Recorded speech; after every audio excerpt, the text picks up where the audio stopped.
The Soviets and Soviets, the Red Army, how y'all doing? This is Colin Ulrich. And I'm Mangru, low, low, low. And folks, today we're going to have ourselves another Cold War matchup over here on Sianno. Ryan, who or what are we seeing?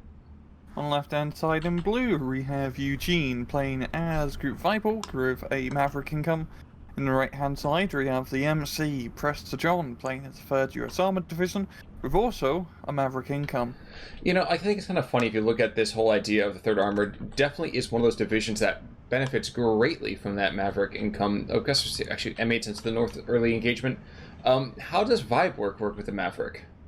What's the play? Vyborg is a pretty interesting little division.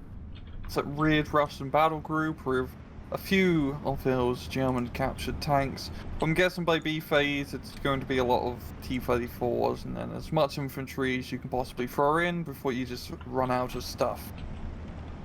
And I didn't even see we have a super early 105 off-map call into the south, so quick barrage over here will probably stun up the BA-10s. Don't think the BA-10s are really going to have a whole lot of success getting too deep into that town. Yeah, I do like how Prestor is actually pulling out his M8 Greyhounds for now until I'm guessing the off-map artillery hits and blows everything to Kingdom Come. It definitely seems to be the case. The question is, oh, the KV-1s are not even trying to get out of it either. Ooh, that's unlucky. No. And he's got an AT gun just slap bang in the middle of the road, and it is in a fantastic position to be blowing up said tanks. Well, maybe if it gets the Su-76, it's going to be more than enough. But this Su-76 could be the biggest issue here, and that gets removed, so... Well, that was quick. Yeah, and now he's going to follow up with probably the half-tracks, but fortunately for YueJin, his 2-stroker DPs are still up and running, and those anti-tank rifles will be enough to keep the half-tracks at bay. At least for the time being, but let's not forget we do actually have engineers here, and the engineers, while they are not, let's say, incredibly gifted from a distance, once they get up close and personal, we're going to definitely have some issues there. And I actually kind of like this as well. We have actually a half-track coming around this northern side of this southern lake. So you can see right now some beautiful little opportunities for firepower here. And yep, both those DPs, well, they are pinned down. Americans are very good at putting down overwhelming firepower, as we can see. Certainly seem to be. Now, I do want to just kind of note very quickly up north, it's not that we haven't seen a whole lot of action, but we're seeing much more limited firepower, in some cases literally. But let it not be mistaken, there's still a 57 mil that's engaging a KV-1 from Grobti, as is a Zis gun. I think, what was the Zis gun shooting at? Maybe he was shooting at some of the infantry there, but I couldn't tell you for sure. Yep. But it is down in the south where the major kind of axis of advance is occurring. And not even a couple of 82 mil mortars. I don't think that's going to be enough to really save things for the somewhat overmatched Vyborg here, at least not initially. Yeah, Prestor's just got a really nice, like, firepower base inside of that town of the light armor, of the infantry backing him up, and now with a bloody jumbo, which is always a pain in the ass to deal with. It's gonna get pretty tough for YueJin, I think, in trying to fight over this town.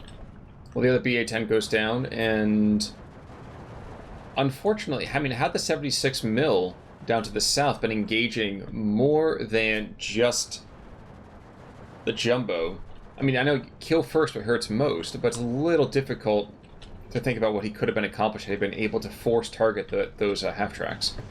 Yeah, and he does pay for it with his life, and he's got the infantry coming in as reinforcements. I do like the mortar play. Always bringing mortars into a town fight. Is actually doing a decent job of stressing some of the infantry out, but with the off-map rolling barrages and just the amount of bloody engineers and half-tracks in here, it's tough for YueJin. He really needs to maybe try to make something happen up north if he wants to secure a victory. But I think a major thing he was trying desperately to do was just to suppress and maybe even kill the AT gun, and the AT gun's already paid for itself a couple of times over. It's just so funny seeing an AT gun just slap bang in the middle of the road. They used to get killed pretty quickly like that, but it's working out really well for Prestor here. Certainly is. Ooh, he's engaging KV-1 in the back. I didn't even see that. But nope, there he goes down. Okay. He really wanted that AT gun dead, and rightfully so. It's been a huge pain in the ass. Interestingly, though, I mean, YueJin, shockingly, is down a -2, really, overall weight. And another, I didn't even see this, another 57 mils already on the field. In almost exactly the same spot, for that matter, too. Yep, if it ain't broke, don't fix it. and it's going to have a little bit hard time with KV on S's. Which is weird when you think about it, because you think about that, the AP shells. Oh, there we go. I was going to say, I'm very surprised it's taking them as long as it has to kill.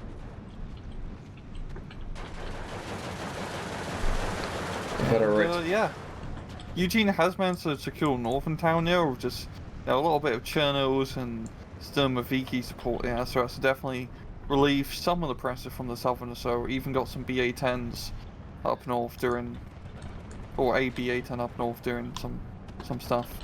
Yeah, but I feel like that's a kind of a grasping at straws, you know? The kind of idea that, yes, he's able to kind of seize the north, but I think it's more because of Prestor John's inattention more than a committed assault. Yeah. Yeah, Prestor hasn't really done anything up north, and he needs to continue his southern assault. I do like how he's not just trying to push through the town, but he's starting to expand his horizons all the way far south and try to hook through his forest, which would definitely be a very good idea. A good idea, but definitely, I think, a losing proposition with the 45 mils in those trees. And he's got to know there's got to be something in there. He's going to actually find that out very quickly. And that's it. Oh, wow. He made it through. Huh. Come on. Drive, half tracks, drive. Well, the Strokey DPs aren't going to be engaging anytime soon, really, because they're all holding fire for that 40%. Effective fire, rather.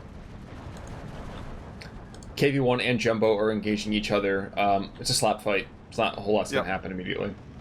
Now, unless you have an IS-2 as a Russian player, you're not killing the Jumbo. Or you're going to need a crap ton of high explosive and rocket runs. That's exactly it.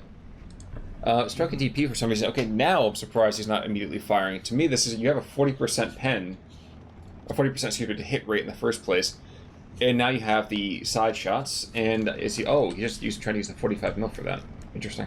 I think it just does it on the hold fire, not on the what's it called? Like engagement. You just said it earlier. Yeah. You know. Effective fire, whatever the heck the thing is. Yeah. Yes. Thank you. Well, we are going to see some engineers aggress across this open field, even at the same time as 45 mil is going to be engaged, and somehow is missing these half-tracks who are just about practically next door to it. Yeah. Just see, shooting at Sherman first. But he's not going to be able to really do too much against the Sherman, yeah. And that's going to give the half-tracks a little bit of time to put down some fire. Now, I do like how he's looking around with the engineers in the forest to try to get a flank on. Because once they get their satchel charges out, that infantry will pretty much be dead. More than likely, but here come the bombs the other direction, and that should be a pretty suppressed Strokey DP. Yeah. And the anti-tank gun is down, so I'll trade 2 half-tracks for that position. That's no problem for me. Yeah. Yeah, so far, Prestor has done a really lovely job with his 3rd Armoured Assault. He's been using the light armoured mechanized forces really efficiently, the air power, and by God, Joe Shermans, and he's got 2 Jumbos in the field. So, good luck dealing with that.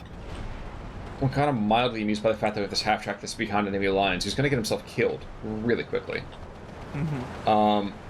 But the Sianno play, I mean, you're not going to get a whole lot going on here. We probably will see a 12-12 for at least a little bit until this southern forest is truly taken, which is coming. It's definitely coming. I have a feeling YueJin probably has more of his powerhouse units later on. Oh no, he has one IS-2 out already, so that can definitely help out against those dastardly Shermans. True, but I think I don't know. IS-2s, we talk about them the same way that we talk about King Tigers. Yes, they're great. Yes, they're very, very powerful pieces of equipment, but they don't win games on their own. They just don't. And as we can see right now, for some reason, this half-track behind enemy lines is... he was stressing out that KV-1, something fierce, which is just hysterical to watch.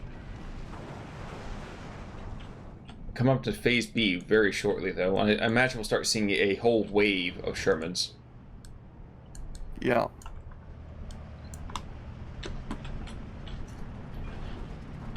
Now, after having that early kind of mortar play, I don't see any more mortars that have been really called in, regrettably, and I think that's going to be definitely going to come back to bite YueJin in the backside there. He's definitely gonna need like some sort of indirect fire support, I think, to try to root out all these engineers and infantry inside the forest now, because Prestor John has a pretty good defensive position dual north. Yeah, I do like how YueJin has meant to keep a lot of foothold still in the town, because completely losing it is something you don't want to have happen to you, because that opens up a huge line of sight disadvantage into your spawn zone, essentially.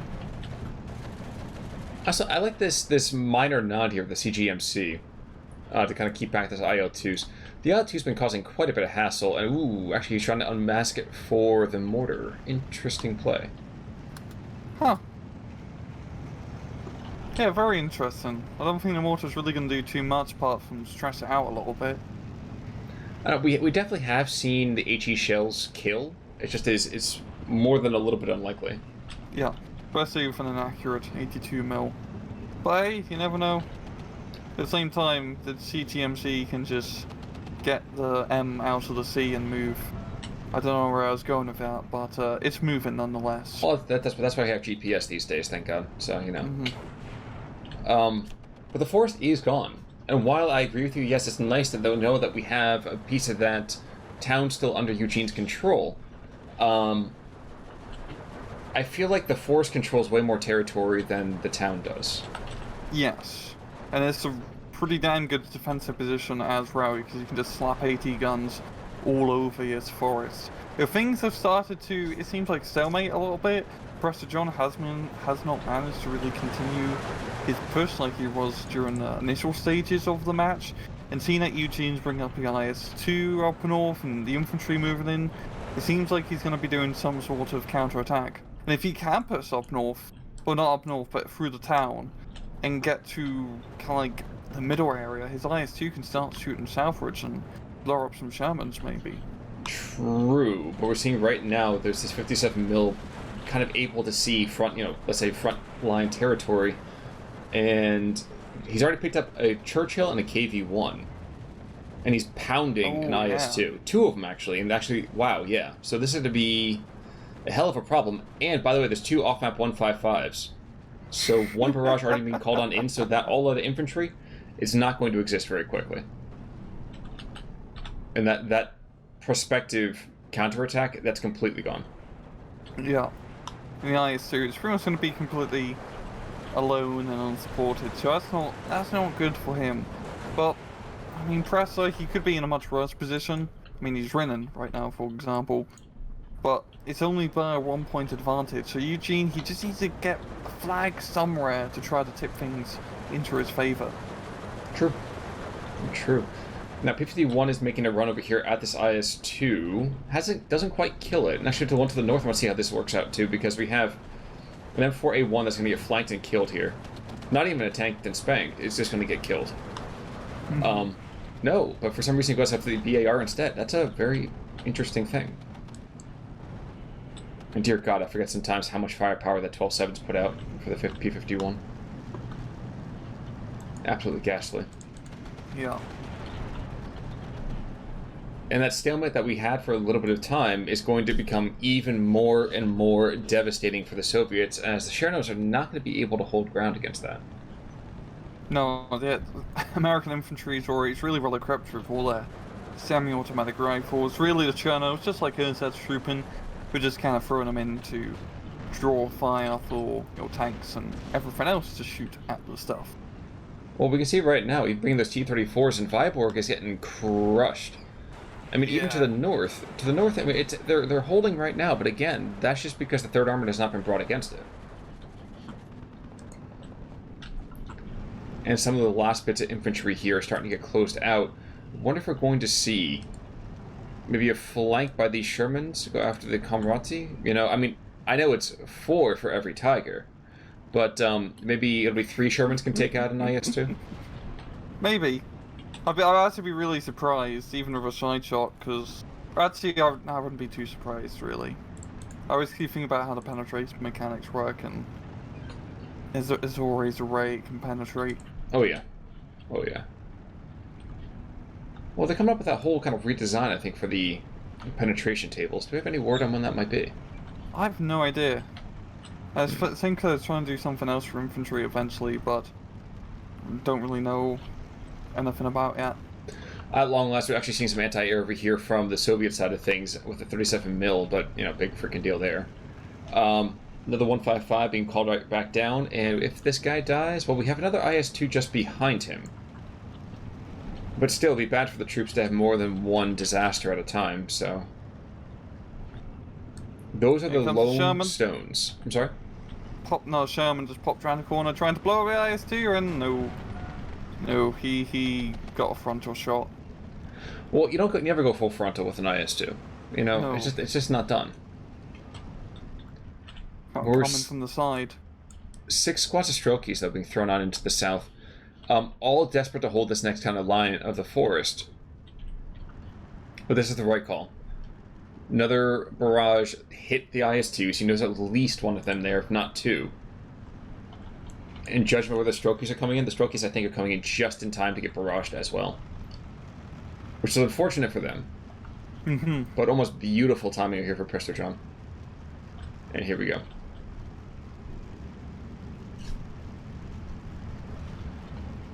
Oh, shockingly enough, they actually got out pretty much okay. Here we go.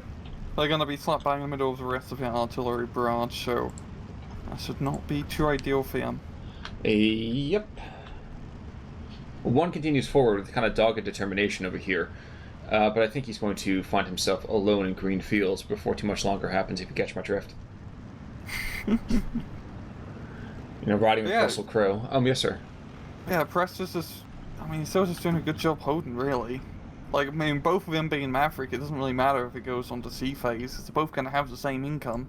And even then by C phase, if you both have the same income, it's better if you're on the defensive. It's easier to defend. True. Now, if this were me, I'd take a nice kind of lightning thrust over here through the center. I'd take my M8s that I have in the center, and I'd push west, overrun the Ognomachiki, sacrifice a couple of troops so that we can get behind the KV-1, and pray to God that ZIS-3 doesn't blow me to shreds. Yeah. It does seem like YueJin is managing to make some sort of offensive play down south here of the Strokies actually getting into the forest and contesting the engineers somewhat. Also, the two IS-2s being a big pain, and even taking out bomb and run like a champ. The half-tracks nearby, not so much. Yeah, I was going to say, those guys seem decidedly less willing to lay down their lives for our good old pal Stalin there. And I imagine we're going to see a pretty consistent thing happening. We have more and more bombing runs after the IS-2s. Again, they don't generally fix the entire campaign on their own. But I guess I have to slightly recant. They do pretty well about pushing it through. Yeah, the main thing is that you can just kind of park them, and then all the anti-tank guns can't really kill them. It's really going to come down to, 76mm gun from the side to try to knock out one of them, or just dropping enough bombs to keep them suppressed and then getting a surrender, which might happen with these M3 half-tracks. Well, we are seeing a kind of a meager approach, that's for sure. Yeah. Both of them are falling back, rather slowly yet. So is he going to go in for the half-track capture? The classic play? No, one does go down, just a regular fire. Yep. And the second one as well. That is pretty huge. That just shut down the entire southern assault. P-51s, though, are getting nicked pretty hardcore here. One by one, they're going down. And actually, I like this. Right. We have a couple M4A1 with the 76mm up guns. Those are good. That's a nice call here. Yeah. The closing seconds of the B phase. Actually, even more so. I kind of even really didn't pay attention to the fact that the half-tracks themselves were in pretty decent position until, a couple of really, really far back T-34-76s. We got more off-map up north, and that's pretty much that off-map is pretty much just keeping that town fight as much of a stalemate as it is. As there's always a problem when pushing through this one bloody area, is you're just gonna get off-map to death. It's such an easy choke point to hold on to. Well, it is kind of surprising to me that we haven't coded into the idea of having these mortars or all of these off-map pits be cover, which is probably a good thing, but terrifying nonetheless. North Shore KV-1 goes down, which means there is quite a bit of a vulnerability here in the center now. Yeah. Yeah, and heading into C phase now, I mean, both sides, they lose a lot of street steam on their choo-choo trains of tanks. But just looking at it, Prestor's he's got the position.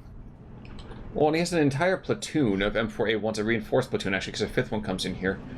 That I'm sensing we're going to get, yeah, we're building up for another thrust here. 2 to the north, Yep. trying to take out that IS-2 Comproti. That goes down, and there's a gap in the line. But this is the only game in town, really. No real pun intended on that one either. Going in.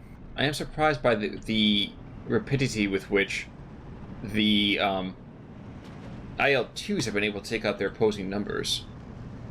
Yeah, they've been surprisingly pretty effective. Those IL-2 recon planes are pretty nice, as they can spot stuff, but they can also do a bit of strafing with their pretty decent firepower. And if they can get behind an airplane, which can be a bit tough for such a slow plane like the IL-2, they can even kill them. So they're nice. They're nice and well-rounded for only 55 points, I believe.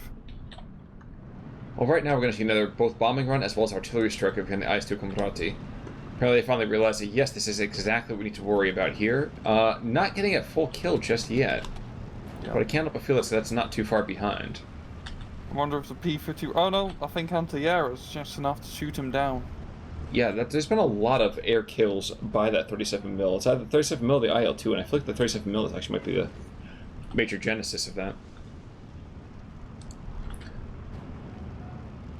I mean, one of the other bits here, the strokies. Ain't really gonna matter, yo. Well, yeah, exactly. And looking at this, yes, we're seeing a couple of half tracks go down from the American side of things, but all the infantry that's trying to get brought on in gets blown to shreds super quickly. And you can see right now, yep, there's that double thrust we were kind of expecting. Siannos can't stand up to firepower of that magnitude. They're going to get pushed back real quick. And the IS-2s, yes, that's going to be an issue to kind of hold creatures up for a while, hold our troops up for a while. Warriorly speaking. But even after a while, even they kind of get thrown to the side as well. Yeah, I'm actually kind of curious to see if the 76mm can penetrate. I know it probably could penetrate the IS-2 frontally with a very minor chance, but... Well, we see it just now. Oh, never mind. Free self-veterancy, I mean, he just hit the weak point like in Road to Tanks. You know, which actually a game I never really got into, but I definitely watched the replays for it, I won't lie. It was a very grindy game, I'll leave it at that. Ah, so it's War Thunder. It's just... Yeah, pretty much. I mean, it's like the progenitor to War Thunder in that case, but a bit more bullshit because you have golden ammo. Yeah, I was always a little curious about that, but that's a discussion for a different time. But what we are seeing here is that I imagine once the last IS-2 goes the way of Lenin, I really wonder what YueJin can have that'll keep this entire fight going.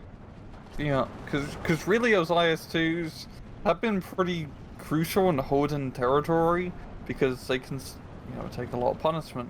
But at the same time, Prestor comes in and he just bombs him to hell and back, as we see. And then when they're falling back, they're pretty much useless. Yeah, well, we see one brave half-track going on through, but no, even when they fall back, it seems that it's been less surrender and more shooty-shooty. Yeah. Which is really surprising to me. Glow. Yeah, it seems like YueJin is just now starting to make a little bit of progress again down south. I have a feeling Prestor John's going to be able to plug his gap with his M4A1s. Yeah, the freestyle veterancy on him is insane. Well, as soon as you... Stabilizers and everything. As soon as you lose the IS-2, so, I mean, the Soviet tanks are completely outclassed. Yeah. And the IS-2s, while again, are good, but they can't take firepower from 18 different angles, which is consistent with what's been happening. Mm-hmm.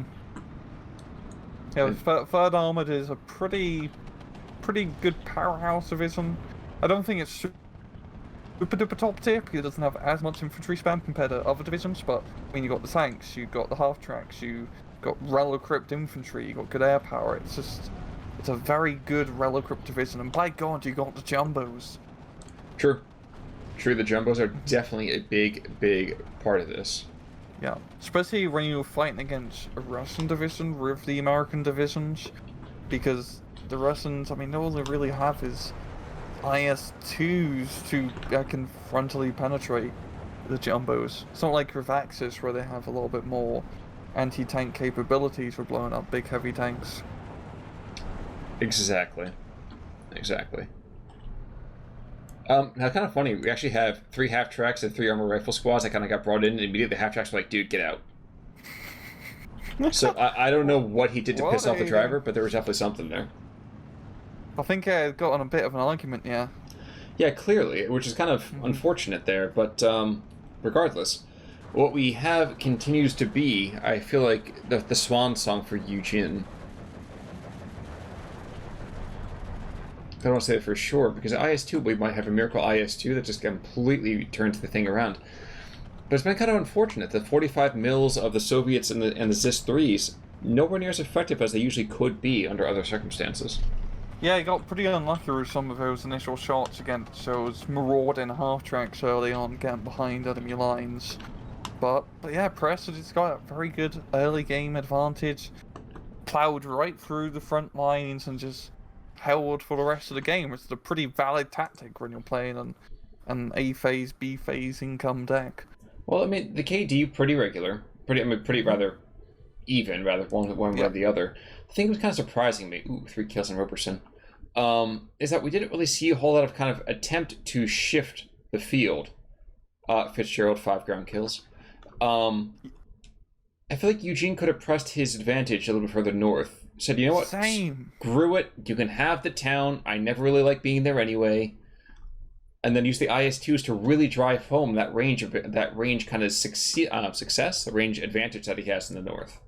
Yeah, I felt like YueJin really got a little bit too much tunnel vision, which is something that a lot of players usually end up, getting every now and again. They just, keep pushing one side, but down south in that heavily forested area, where the rifles, the AT guns, the close range tanks, they can really work their magic. And like you said, IS-2s up north shooting, across the range, across the hills, they can pretty much outgun all the American tanks in the most part.